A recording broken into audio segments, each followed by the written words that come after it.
Aquí estamos en Cuentos sin Cuento y como cada jueves te cuento una historia fantástica.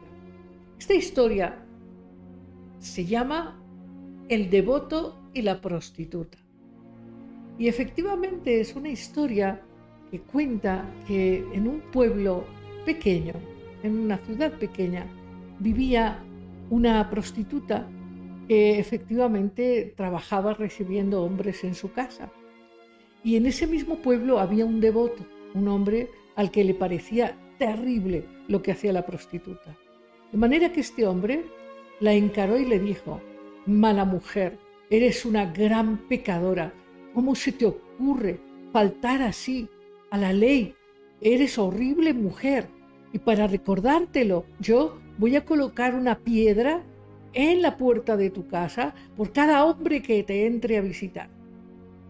Muy bien, este hombre estaba obsesionado, así que no hacía más que vigilar quién entraba, quién salía de la casa de la prostituta.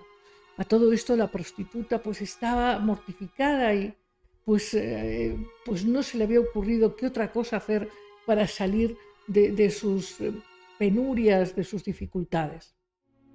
Y así era y transcurría la vida de la prostituta y el devoto, ella recibiendo hombres y él colocando piedras en la puerta de su casa.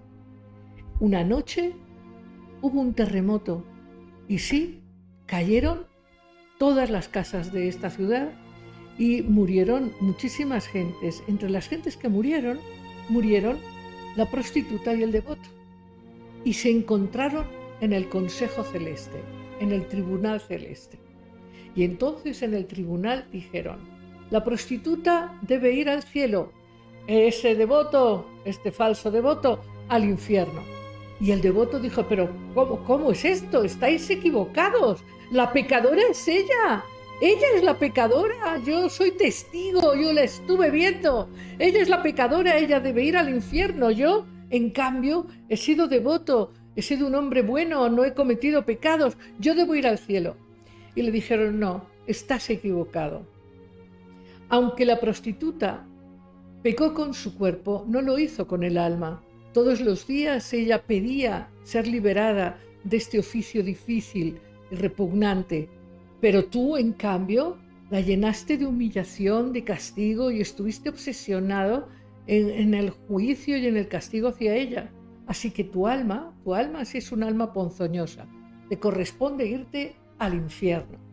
Y así ella vive en el cielo libre y feliz y él todavía dicen que está quemándose en el infierno. Colorín colorado, este cuento se ha acabado.